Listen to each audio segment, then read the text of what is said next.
Class guys, today is week 7, day 3. We're going to be talking about databases today.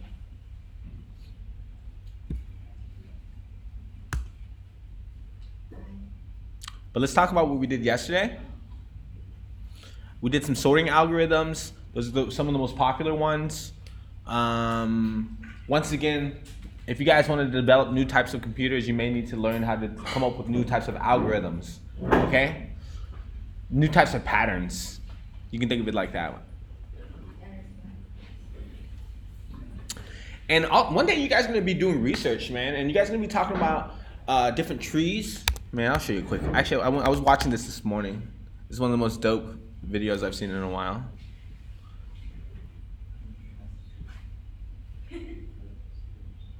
If you guys want to be able to refactor React itself and change like certain functions, right?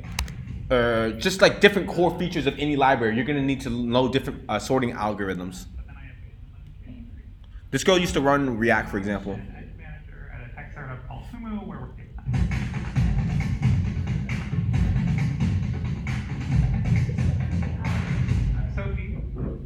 I used to work at Facebook and manage the React team, but then I abandoned them in January.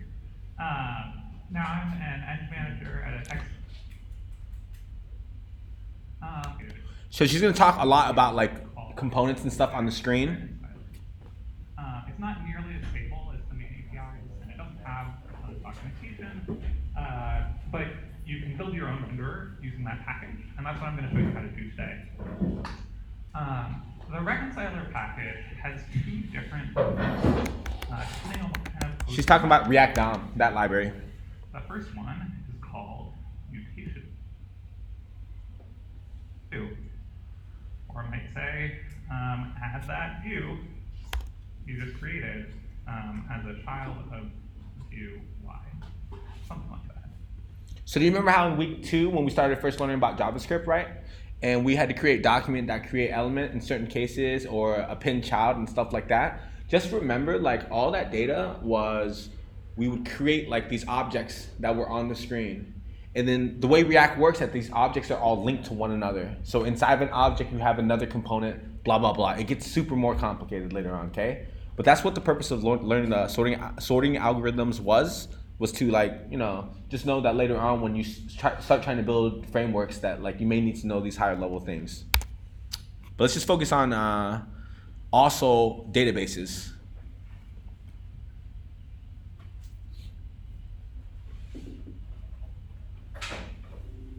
I know this one. Yeah.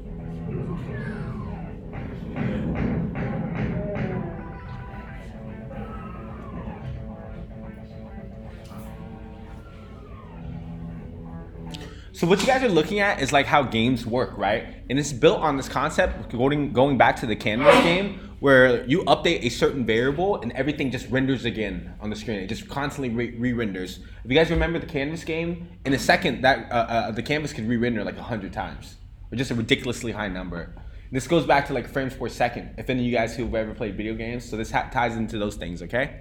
All right, so we'll move on with that one.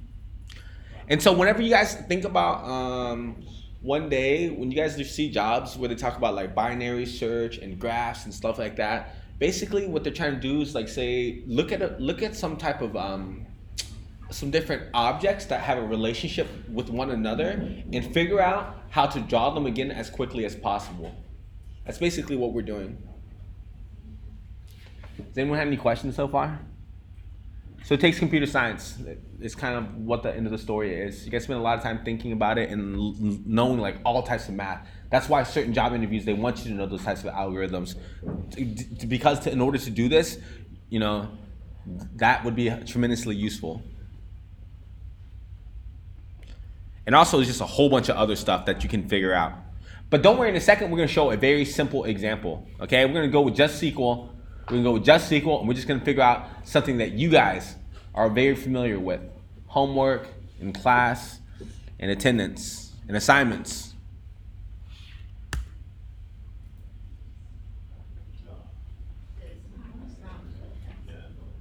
This one's even crazier. We don't even talk about how to draw maps on the screen in this class. I would like to add a class for that one day. Okay? How do you draw a map on the screen? I think that'd be something fun.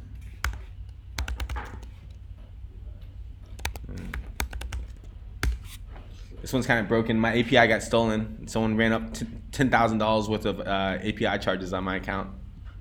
But just know that like different types of graph, man, you need to know like algorithms and stuff to figure out how to do it correctly. If you want to learn how to build a map, all types of cool stuff.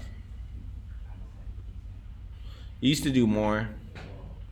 Gotta update it though.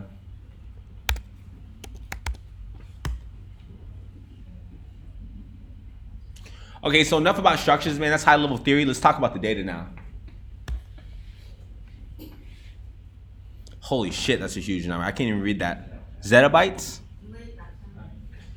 Hold on, let's think about this. Million? Which one is gigabytes? 1 gigabyte? No, that doesn't make sense. There's a lot of data in the world, and we got to figure out how to sort this data, guys. It's a crazy amount of data in the world, man. Just a ridiculous amount of data in the world, okay? I'm telling you, man, people are keeping data, all types of stuff, man. Think about how much Google knows about you. Yeah, I have no idea. And this trend is only going to continue. So just know that this problem isn't going anywhere. And like, if we learn how to manipulate this data and draw references from it, we have a lot of opportunities in the future. How do you read that number? How do they get this number? How do you read it? How do you read it? I say zettabytes. That's what right It here. says on the left hand side of the graph, Yeah. you cheat like that, you just go, it's 160 zettabytes. No, the number like 160, like 000, like. I have no idea, to be honest with you. I don't know what goes after trillion. I don't know. The brain can't understand that.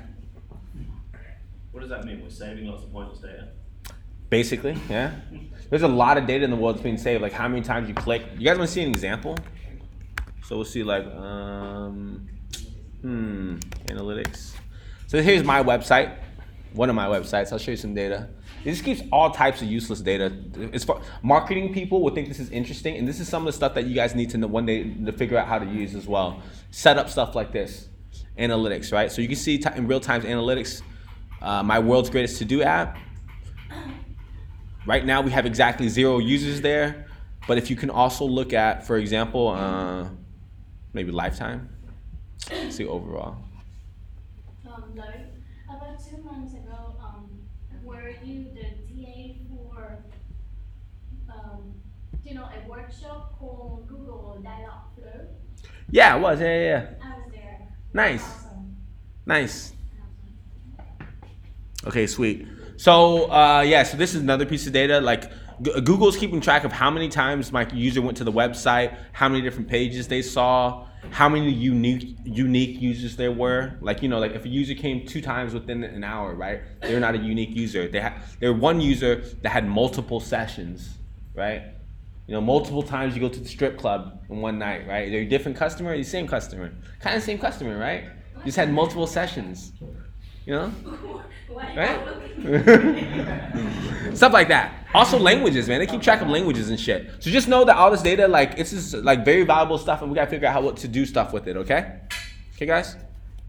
And the 2 most common ways is gonna be SQL and NoSQL. That being said, SQL is the most amazing way ever, okay? It's super fun. It's easy to think about. Okay, now I lied. It's not easy to think about. It takes training, okay? It's easy to forget. It's easy to get wrong. Very easy to get wrong. You type something wrong, all of a sudden your app doesn't work anymore. So that's what we're here to learn, is how to do it correctly. Just know that Oracle, right? Oracle here, I'm sure a lot of you guys don't know. You guys are all familiar with all these other ones, basically, maybe, except other than Accenture. Yeah, I think that one is... Are they definitely a software company? I thought they were more like a management Tonks, yeah. I think Accenture is like is like a conglomerate now, man. They like own a whole bunch of they're like a bank at first, and then they bought a whole bunch of different industry types of companies, and now they're involved in all types of stuff. So something like that. But in any case, Oracle is the one that came up with the best form of SQL, and like they're getting paid money by the government to run like. This is true in the US, I don't know about other countries, but for example, the reason why they're so fucking huge is that they're paid money by the government to just manage the databases of the government in the US, right? And they're a fucking huge company in the US. Obviously, that gave them expertise to then pivot that and to be able to manage all types of like enterprise systems, like all types of different databases and make them run well and fast and all types of stuff. That's why it's a huge company. They started off as like just basically building databases.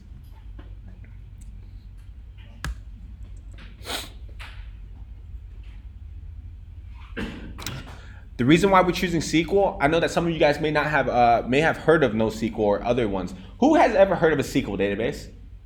Who's ever heard about NoSQL database? Okay, so those of you guys have heard of other ones. The reason why we're going with SQL databases is because like this is the thing that you have to learn. You know, this is the first way people figure it out. It's like the widely accepted way, and like all the other materials, in my personal opinion, you couldn't even understand the other way of doing databases until you understand this way. Because every single other way of doing databases is like as a response to this way of doing databases. Okay? So you guys figure this one out first. One day you guys want to learn NoSQL? Okay, then fine. But you got to figure out what SQL is first. So it stands for Standard Query Language. Standard Query Language. It's a programming language, but it's not exactly like the other ones. After this week, we should have an idea of what it does and how we can use it. All right, we're going to watch a quick video. Taylor, and I'm going to give you a high-level overview of database architecture. Understanding the big picture and principles of database management will help you as you're getting into the more technical concepts like ERD further down the road. So let's say you're opening your own online store for something like specialty cat accessories, and you want to be able to keep track of all sorts of information surrounding your sales. Most people would just open a spreadsheet and start putting in things as orders come in. Maybe it looked like this. Mary's our customer, she buys a cat leash, and you capture all this information. And you just record this information for each of your customers that trickle in. But maybe later Mary buys something else, like 3 cat leashes, and at this point she's moved to a bigger place to have room for all her cats, so her address is different. Now you've got redundant information, some contradicting values for your customer's address, and if your specialty cat store got enormously popular, these issues would just escalate. Mary calls to ask about one of her orders, and when you pull up her information, you get 3 different addresses, all these disorganized orders, and you're not even sure you're looking at the correct customer because there are 3 different Mary Johnsons in your spreadsheet. You can see how this might lead to a messy situation. Shipments could get sent to the wrong place, customers might get mixed up, and the wrong products could get sent to the wrong people. So how would you resolve this? Instead of having just one massive spreadsheet, you'd separate the information into different bite-sized tables. So with our cat store, for example, you might start by creating a table that lists all of your customers, and then a separate table that lists out all your products, and then another table that records each of your orders. This separates the data you're pulling in a much more efficient way. So here's what your customer table might look like. You can see we've got Mary again, but now she won't be repeated into several different rows. Any change to her address, contact info, or even name can be updated in this one consolidated place. The product table would have all your cat accessory inventory. As you add or remove items, this would be the one place where you'd make those changes, and orders would keep track of every single sale you make. Now these tables, although separate, have connections to one another, and it's these connections that form the database. Let's dive in and take a closer look to see what these interactions look like. We'll start in the customer table. Let's say someone goes to our online store and makes a purchase. It's a guy named Ronald, and he's in the market for a cat costume and buys one from our store. When he checked out, he entered all his contact info, and we've recorded it in this customer table and assigned him a customer ID. Let's move over to the product table. This lists all our inventory, and here's the cat costume he wanted.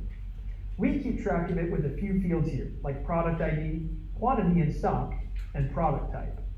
And then when Ronald actually ordered the cat costume, we record that specific purchase information in the order table.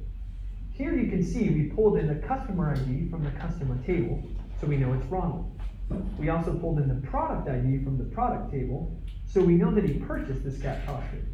And there's other data in here that tells us about the date of the sale, shipping address, quantity, etc. It's pretty obvious that this system we're using now is far more organized than our single spreadsheet from earlier. Not to mention, it's far more robust in handling large amounts of data and information. But database management systems typically aren't very good at visualizing the tables and connections within a database. It's all in the programming language, and it's hard to see where the connections are and where improvements can be made. That's where entity relationship diagrams come in. It's a visual way of looking at your database structure. Each table translates into an entity, and your column categories, like customer name, address, purchase date, etc., are listed as attributes in their respective entity. Finally, the programmed connections between your tables, like how Ronald's order references specific product ID and his customer ID, those are visualized through relationship lines. So imagine if your database was far more fleshed out than our simple example, like if you had separate tables for shipping address, billing addresses, credit card, shipping info, etc. Trying to make sense of a large database when you're in the database can be very taxing. It's much easier to visualize it through an ERD.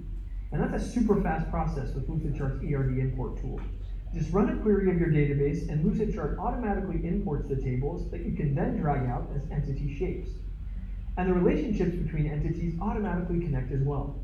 So you quickly create a visual representation of your database, and then it's so much easier to spot database errors. You can see where you're getting duplicate data, and it's way easier to onboard someone who's new to your database. They can look at an ERD and see how the whole thing works. On the flip side, let's say you don't have an existing database. You're starting from scratch and want to build one. Well, ERD is a great tool for concepting. You've got an idea for how your database is going to work, and you flesh it all out in a diagram. And the awesome thing is that when you're done concepting, the diagram itself can be translated into the code that forms the actual database. You don't have to manually recreate your concept in database form. The entities automatically transform into tables, the attributes to columns in those tables, and your relationships get translated into coded connections. Hopefully this gives you a bit more context as to why we use database. Okay, guys, that was a lot in the video. There's a lot more that we need to know in terms of syntax. Does anyone have any questions, actually, before I move forward? So just know that you can think of, in a few minutes, we're going to be using Excel. And Excel is going to help us to visualize what's going to happen in the database. Yeah, not Excel. We're going to use something kind of like Excel, okay? We're going to use a tool that's kind of like, works like Excel. And then afterwards, we're going to try to draw a diagram. We need to draw a diagram which represents a database. So we're not going to use ERD. You're going to use both of them, okay? We're going to use both of them. I'm going to show you, we're going to demonstrate it, obviously.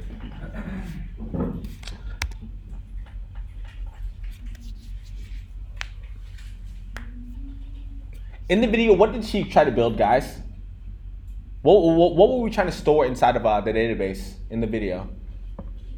Customer orders of a cat products website. Yeah, and how did she start off originally? Everything in one sheet. Exactly. Everything was in one sheet, and then eventually we started extracting everything out, just like with code.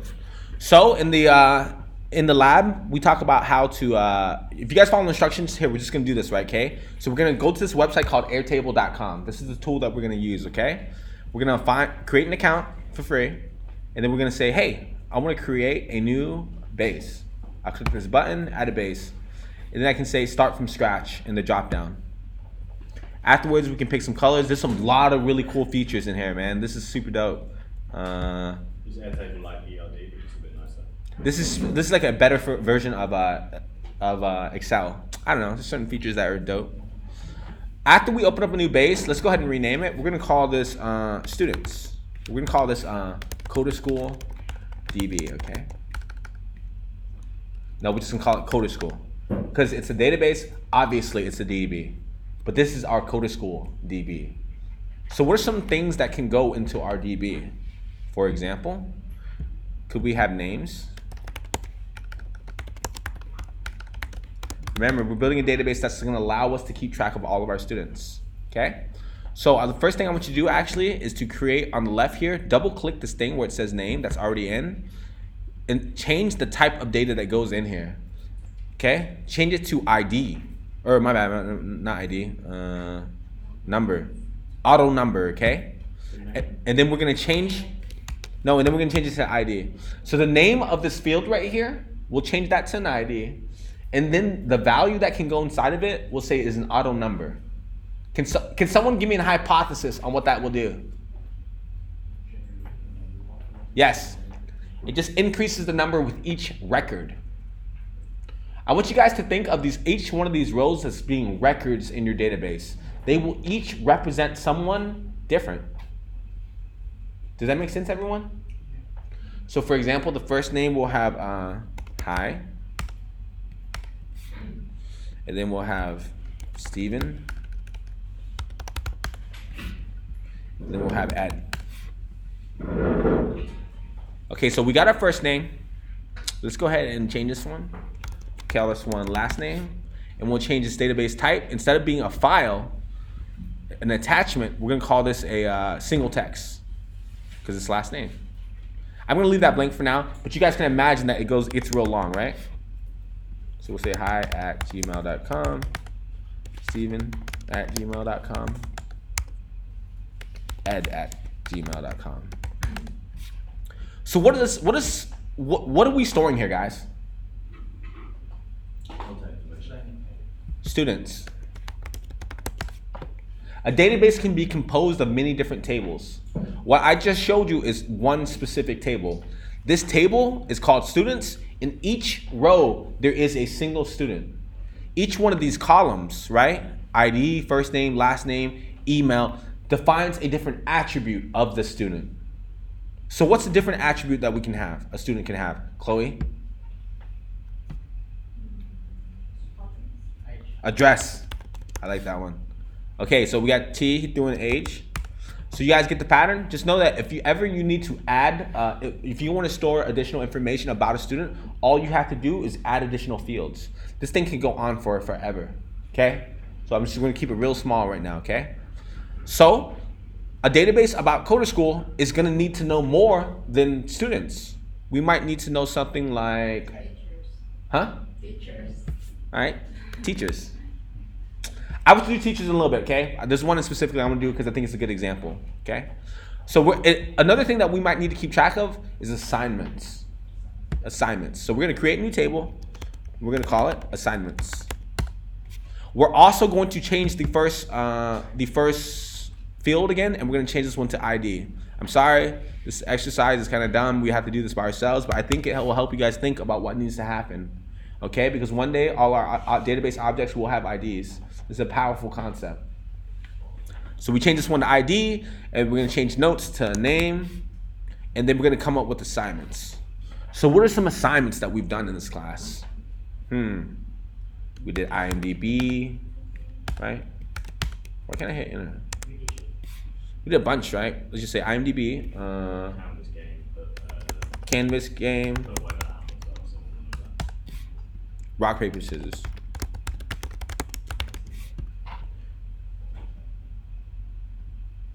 I'm gonna delete this row right here. Okay, so now we're trying to map out, what we want to have done is figure out what student got what grade on what assignment. Okay? That's the idea right now. So we need to somehow correspond each one of these students with each one of these assignments. Does that make sense, everyone? How can we do that? We can add a student ID here. And then we could say link, I think. Link to another record. We can select students. Click save. And now in student ID, if we click plus, we can select from one of our students. And this is a visual, like this thing's trying to show you what you can select, right? So this is like a simple, so help you understand it, see it. So let's just say that we have student ID 1. Can I put these side by side? Fuck. I want you guys to see both of them.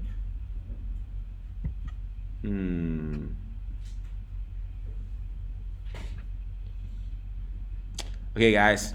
So if we have a grade right here, an assignment that has a student ID of 1 attached to it, right? Whose whose assignment was this? Correct. Why is it highs? Because the student ID is 1 right here, and that corresponds, it's called a foreign key.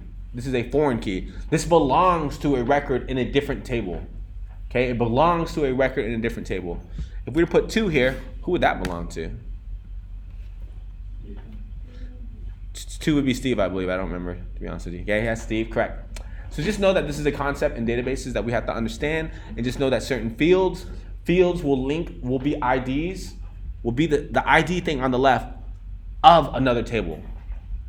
Okay? And you can tell that by the name of the field right here. What's the name of this field? Tien, what's the name of this field? Tien? Right here. So if it's student underscore ID, what ID does it correspond to? To what table?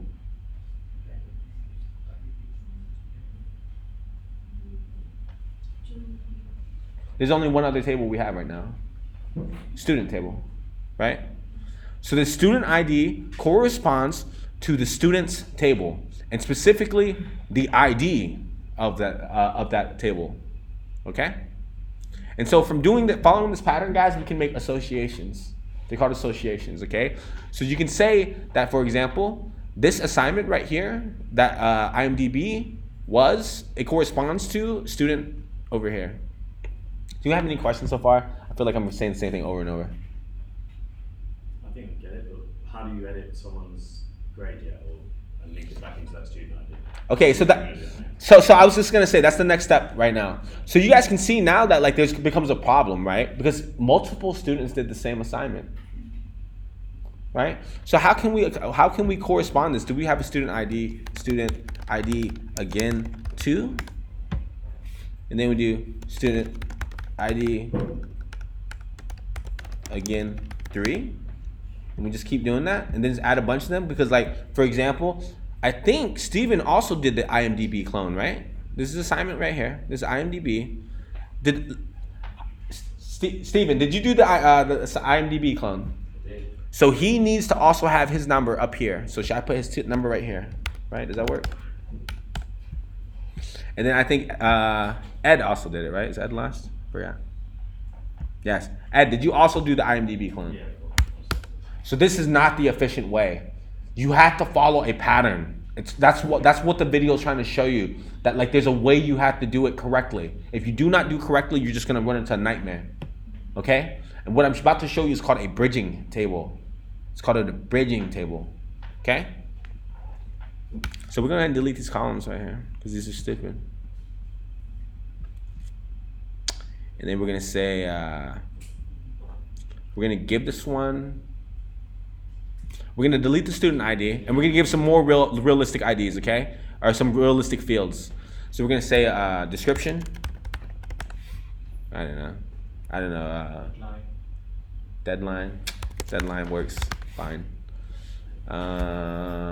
Difficulty. Concept. Or topic. I don't know. This might be too many fields. I don't want to hurt you guys' head, okay? But now we need one more table. Yeah, it's called a bridging table. We're gonna call this one student assignments.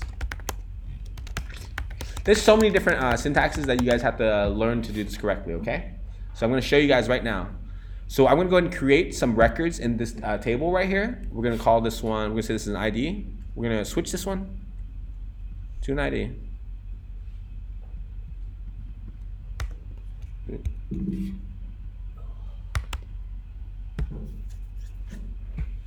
And then we're gonna say this one is a student ID.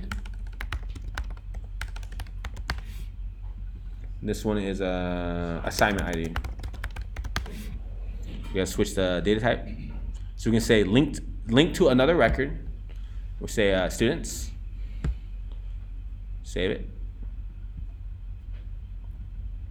Then we're gonna switch this one. We're gonna say this one linked to another record. Assignments. We're gonna save it. Also, we're gonna do grade. I'm gonna say this one is a percentage.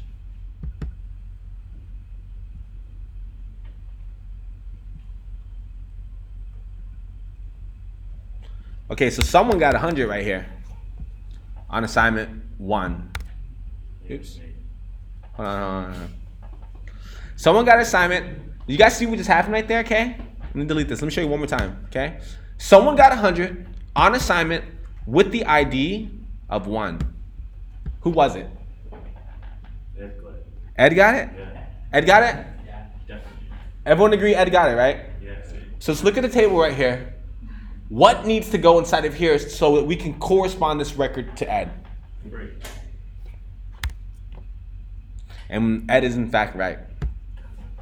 So this is how we build databases and make data, go, fucking back and forth and shit. It makes all types of like assertions and stuff, man. It's crazy. It gets more complicated than this. This is a very simplified example, guys. And you guys have to learn how to like ask questions of the database and stuff like that, to be able to like sort it in certain ways, all types of stuff. Like, yes, your front end, you guys can get the data and then sort it yourself using JavaScript. I get that because we showed you how to do it. But the best approach is to have your database do it. Your database is like built to do this. That's its only purpose in life, is to be able to get shit out of it quickly and easily and all types of stuff. Okay? So that's why we need to learn how to use SQL, because SQL will help us in doing this. And then what, on the front end, you just make requests from SQL, it says that. There's all types of different patterns. It just depends. It depends on the company you work at, what framework you're using, which version of SQL, which type of database, all types of crazy stuff. Are you even using a SQL database? Facebook now doesn't even use SQL as much anymore. Obviously, certain systems still use it, but now they use GraphQL. So like, there's a whole bunch of different systems. You gotta know this one first. Okay, so I want to have a new record, guys, and I need someone to help me, okay? I want Hi to get a 90 on the Canvas game, okay? 90. So guys, think about this, okay? I'm sorry I can't put this next to you guys. We need this. We need this. Come on, baby. Okay, we got this guy named Hi. Fine, he wants 100 too, okay? Give him 100. Fine, he got 100, man, it's cool. 100, I can compare it. Huh? Just have different grades, because we need to do some data, but we want to check. Okay, fine. So we want 9 to have. So now I hope you guys realize that the objective of the table student assignment series is so that we can one day figure out what students got on all the scores, right? I've tried to put in 3 records to keep it simple. But the objective is to look at student assignments and to be able to make all types of assertions, right? Is there a way for us to be able to get all the students' grades and then figure out what the average percentage was and count how many different students, which students submitted the most assignments? Right now, which student submitted the most assignments? Yes. How do we know for a fact that Ed was the one that submitted the most assignments? Because there's only Ed in there, right? This is a contrived example. So right now, let's do it again. Let's say Hi. He got a 90 on assignment 1. 10. How can I fix this? How can I make it so that we know that Hi got a 90 on assignment 1?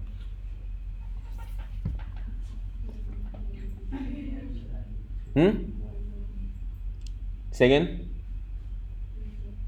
You gotta focus, okay?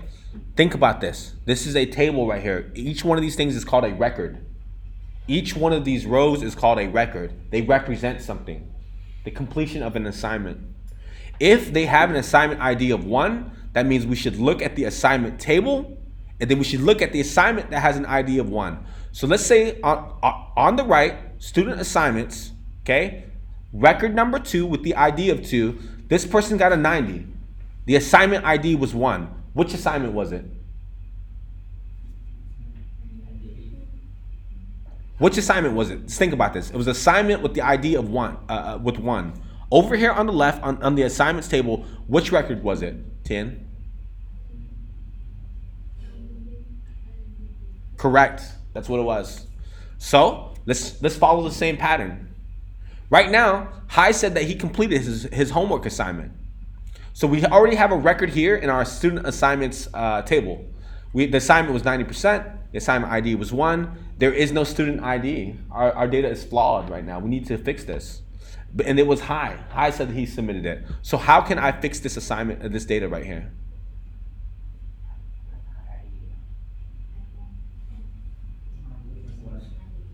1, correct. So we type in 1, we have high.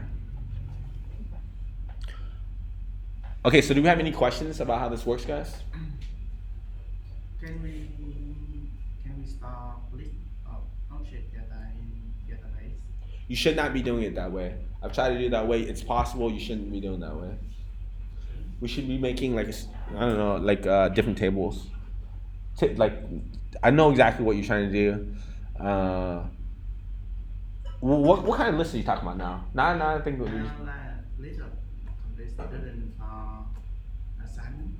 completed. Yeah. So what you would probably want to do right there. Comparison instead, wouldn't you? That you look and go, okay, so students 1 and 3 have completed the assignment ID 1, and therefore you know that if you look again and compare to your students, you'd say, well, there's 3 of them, give me the one that hasn't done it. You don't need to create this new field all the time, constantly making more objects. You see? I don't understand your question. Can you ask me later, or re-explain right now? Do you want to explain right now? I'm gonna. I think it's a good question. Yeah, it's a good question. We looked at other data and put objects inside arrays. This and one- now we're not really doing that. We're kind of going right back to each one needs to be singular. This one right here is the most difficult pattern to understand right here. For me, this one was quite difficult to understand at first, right? Just know that certain tables in our database, for example, the student assignments table, this doesn't actually have that much different data. The most important data that it has is reference inside of other tables, right? So let's think about this, right? The assignment. Oh, fuck me. I wish I would put something more interesting here now. Fuck. Ed, what's your favorite color? Pink. Okay, so guys, let's look at the student assignment table on the right, right? Right now we're looking at an assignment. True or false? True. True. But we're also looking at a student. I can now tell you that because we have a student ID of 1 inside of assignment, inside of record with the ID of 2, that looking at the student table, that their last name is purple. Okay, we're making assertions, and that's why I was trying to tell you guys that like this is way more complicated, and this is going to be ridiculously complicated one day. For example, can someone tell me how difficult assignment 1 was? Let's say this is a 10, this is a 9, this is an 8. Okay, so I want this thing to be sticky. How to make this sticky? What? Why is it sticky? Did I do something wrong? What? Fuck. Why is it sticky? Am I doing something wrong here? Sorry, I've only got 3 IDs. We can remember. Okay, so let's just think about this. Anyway, already, like you can see it.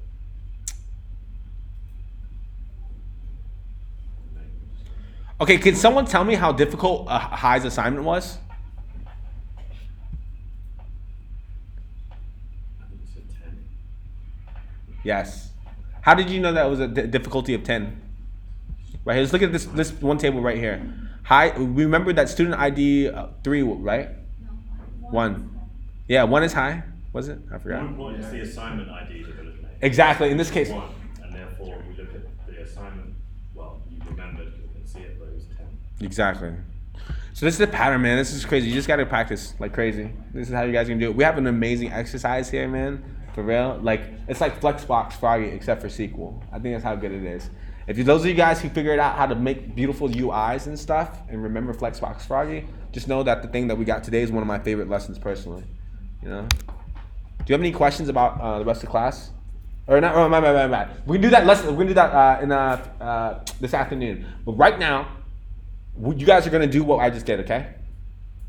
Okay?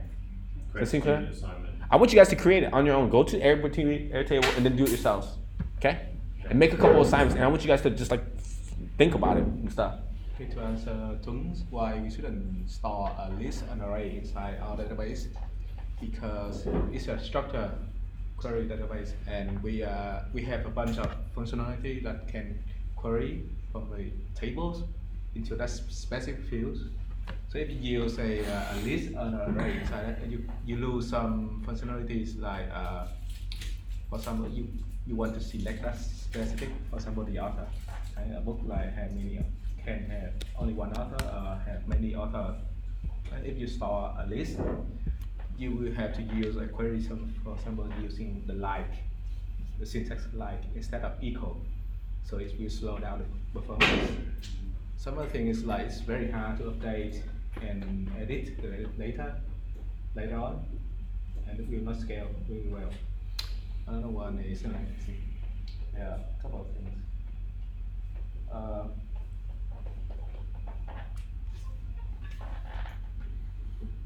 Okay.